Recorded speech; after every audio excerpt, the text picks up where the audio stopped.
ఈ పత్రికా సమావేశంలో పాల్గొన్న పిసిసి అధ్యక్షులు మిత్రులు మహేష్ కుమార్ గౌడ్ గారు, ఉప ముఖ్యమంత్రి వర్యులు మిత్రులు బట్టి విక్రమార్క గారు, సహచార మంత్రివర్గ సభ్యులు, నూతనంగా ఎన్నికైన జూబ్లీహిల్స్ శాసనసభ్యులు యువమిత్రుడు నవీన్ యాదవ్ గారు, ఎన్నికల ప్రచారంలో పార్టీ బాధ్యతలు, ఈ గెలుపుకు ప్రధాన భూమిక పోషించిన పార్లమెంట్ సభ్యులు, శాసనమండలి సభ్యులు, శాసనసభ్యులు, వివిధ కార్పొరేషన్ల చైర్మన్లు, తెలంగాణ సమాజానికి, కాంగ్రెస్ పార్టీ కార్యకర్తలకు ఈ గెలుపులో మాకు అండగా నిలబడ్డందుకు మనస్ఫూర్తిగా వారికి ధన్యవాదాలు తెలియజేస్తూ, ఈ గెలుపు మా బాధ్యతను మరింతగా పెంచింది.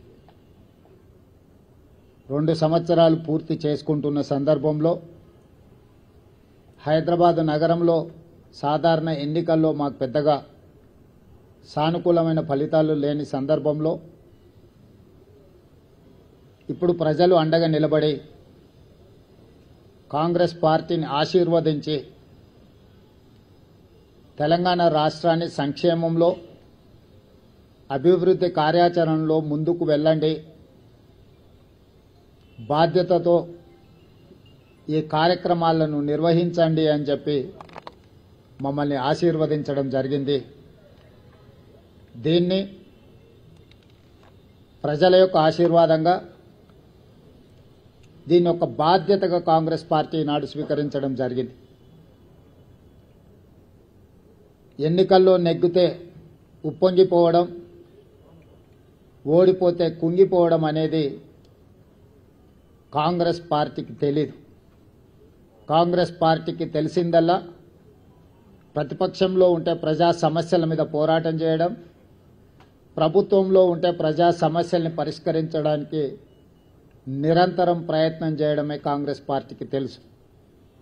అందుకే శతాబ్దం పైగా ప్రజల ఆశీర్వాదంతో మనుగడ సాధిస్తుంది కాంగ్రెస్ పార్టీ. అంటే ఈ సూత్రాన్ని తూచా తప్పకుండా పాటించడం వల్లనే ఎన్ని ఒడిదుడుకులు వచ్చినా, ఎన్ని గెలుపు ఓటములు వచ్చినా కాంగ్రెస్ పార్టీ ఇంకా ప్రజల మధ్యన మనుగడ సాధిస్తున్నది.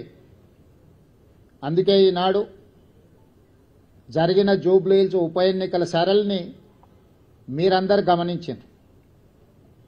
ఇందులో ప్రజలు విలక్షణమైన తీర్పునివ్వడమే కాకుండా పోలైన ఓట్లలో 51% కాంగ్రెస్ పార్టీకి ఓటు వేయడం ద్వారా ఎప్పుడూ లేనంత బలం, ప్రజాబలం ఈనాడు కాంగ్రెస్ పార్టీకి వచ్చింది, కాంగ్రెస్ పార్టీకి చెందింది.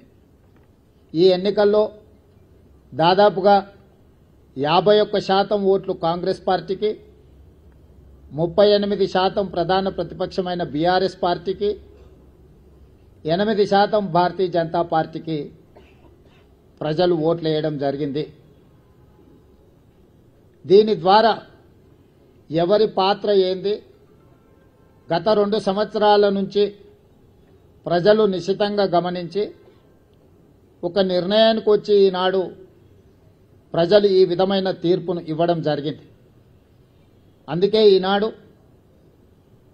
ఈ బాధ్యతను తీసుకొని ముఖ్యంగా తెలంగాణ రాష్ట్ర బడ్జెట్లో 60 నుంచి 65% ఆదాయము ఈ జంట నగరాల నుంచి, ఈ ప్రాంతం నుంచే మన ప్రభుత్వానికి వస్తున్నది. ఇక్కడ వస్తున్న ఆదాయాన్ని రాష్ట్రం నలుమూలల సంక్షేమం కోసం, అభివృద్ధి కోసం ఖర్చు పెడుతున్నాం.